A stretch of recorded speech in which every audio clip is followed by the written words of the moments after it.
Hi friends, మీరు ఎలా ఉన్నారు? మేమైతే బాగున్నాము. రీసెంట్ గా వీడియోలో అయితే ఒక వాళ్ళు కామెంట్ చేసిండ్రు. ఏమని అంటే ముందు భాగము జారుతుందంట, అంటే లూజ్ వచ్చేస్తుందంట. ఇట్లా లూజ్ వచ్చేస్తుంది కదా, ఆ లూజ్ ఎందుకు వస్తుంది అని అడిగిండ్రు. ఆ కామెంట్ క్లియర్ చేద్దామని అయితే చిన్న వీడియో చెప్తున్నాను. అది కాకుండా నార్మల్ గా ఇంకా ముందు వీడియోలో డ్రెస్ కటింగ్ విధానంలో ఏమడిగిందంటే డ్రెస్ కటింగ్ చేసేటప్పుడు క్యాప్ స్లీవ్స్ నాకు అర్థం కాలేదు, మళ్ళీ ఒకసారి చెప్పండి అని అన్నది. అది కూడా నేను క్లియర్ చేస్తాను. క్యాప్ స్లీవ్స్ కాదు, అది పైన కుచ్చులు పెడుతున్నాము, రఫీ లైన్స్. క్యాప్ స్లీవ్స్ కూడా అలాగే కట్ చేసుకోవాలి కాబట్టి, కానీ గేర్ ఎక్కువ కట్ చేసుకోవద్దు అన్నట్టు. అంటే చుట్టుకొలత మన ఆమ్ రౌండ్ ఎంత ఉందో అంతే కట్ చేసుకుంటే డబుల్ ఫోల్డ్ చేసి, డబుల్ ఫోల్డింగ్ ఉండాలి క్యాప్ స్లీవ్స్ అంటే. మన హ్యాండ్ ఎలాగ కట్ చేస్తామో సేమ్ అలాగే కట్ చేసుకోవాలి. నేను ఉదాహరణకు చూపిస్తా. ప్లస్ మళ్ళీ ఇప్పుడు మనమైతే ముందు భాగము లూజ్ వస్తుంది, అది ఎందుకు వస్తుంది అని మాత్రం అడిగిండ్రు. దానికైతే నేను వివరంగా చెప్తాను, చూడండి.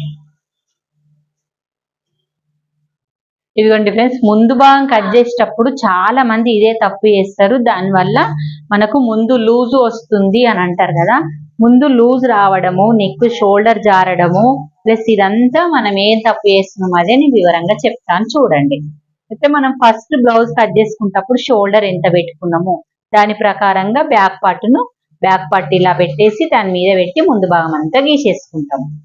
లైన్ చేసుకున్న తర్వాత ఆమ్ రౌండ్ గీయడానికి 1 ఇంచ్, హాఫ్ ఇంచ్ లోతు తీయడానికి కూడా మనం ఒక బాక్స్ వేసుకొని లోతు తీసుకోవాలి. ప్లస్ ఇది కాగానే మనకి ఇక్కడ -2 ఇంచెస్ పెట్టుకుంటాం కదా, 2 ఇంచెస్ ప్రకారం మార్క్ పెట్టుకొని షేప్ గీసేసుకోవాలి. ఈ 2 పాయింట్లు కాగానే మనం నెక్ దగ్గరకు వస్తాం. వాళ్ళ నెక్ బ్లౌజ్ ఎంత ఉంది, వాళ్ళ బ్లౌజ్ కరెక్ట్ గా మెజర్ చేసుకోకపోవడం వల్ల కూడా మనకి ఇక్కడ ఒక్కొక్కసారి లూజ్ వస్తుంది. సరే, మీరు బ్లౌజ్ మెజర్మెంట్ కరెక్ట్ చేసుకొని నెక్ కరెక్ట్ చేసుకున్నారు.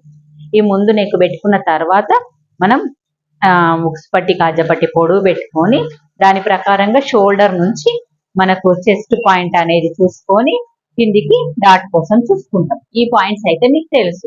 ఇంత వేస్తున్నాం కానీ మనకు ముందు భాగం కొంచెం లూజ్ వస్తుంది అండి అని అంటున్నారు.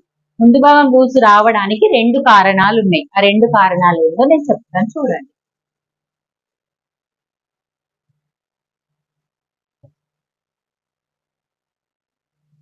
ఫస్ట్ కొలత బ్లౌజ్ తోటి చూపిస్తాను.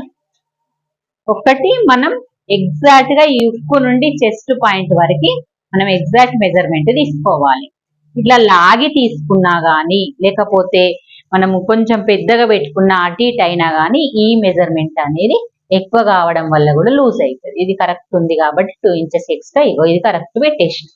నెక్స్ట్ వచ్చేసి ఇంకో పాయింట్, మనం ఇలా టర్న్ చేసి మనకు రౌండ్ గా రావాలని మాత్రం మనం ఇలా రౌండ్ గా కట్ చేసుకుంటున్నాం. ఈ మధ్య పెట్టిన దానికంటే హాఫ్ ఇంచ్ బయటకు పెట్టుకొని మనం రౌండ్ తీసుకుంటున్నాం.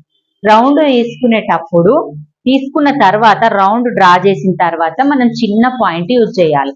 ఏంటంటే అది మనం ఈ ప్లేస్ లో, నేను ఆల్రెడీ ఇది కట్ చేసినాను, ఇగో ఈ ప్లేస్ లో మనకి ఇట్లా వచ్చింది అనుకోండి, ఇగో ఇలా క్రాస్, ఈ డాట్ నుంచి ఇలా క్రాస్ తీసుకోవడం వల్ల మనకు లూజ్ అనేది రాదు. మీకు ప్రతి బ్లౌజ్ వస్తుంది మనకు అని అన్నప్పుడు ఇది పాటించండి. ప్లస్ మళ్ళీ ఇక్కడ భుజం జారకుండా ఈ పాయింట్ యూజ్ చేయండి. ఈ 2 పాయింట్స్ ద్వారా మనకు ఈ చెస్ట్, ఈ ముందు భాగం నెక్ అనేది మనకు లూజ్ కాదు. ఈ పాయింట్ కూడా మనం కుట్టేసుకోవడం వెనక భాగంకు ముందు భాగంకు ఈ పాయింట్ కలవకపోతే కూడా ముందు భాగం లూజ్ అవుతుంది. ఓకే, ఈ ముందు భాగం లూజ్ రాకుండా ఈ పాయింట్ యూజ్ చేయండి. చేస్తే మనకు ఈ నెక్ అనేది లూజ్ రాదు. ఓకేనా ఫ్రెండ్స్, మీకు వీడియో నచ్చింది అనుకుంటున్నాను. ఇలాగే కామెంట్ చేయండి. నేను కామెంట్ కు మీకు ఏది కావాల్సి అది వీడియో అయితే చెప్తాను. మీకు క్లియర్ చేయడానికన్నా చిన్న వీడియోలు మాత్రం చేస్తాను. కానీ షేర్ చేయండి, సబ్స్క్రైబ్ చేయండి, లైక్ చేయండి. ఎవ్రీ వీడియోకి, ఏ వీడియో అయినా సరే ఓకే అనిపించినా మీకు నాకు కామెంట్ అయితే చేయడం మర్చిపోకండి. ఓకే ఫ్రెండ్స్, మరి మనం ఇలాగే కలుసుకుందాము. బాయ్ మరి.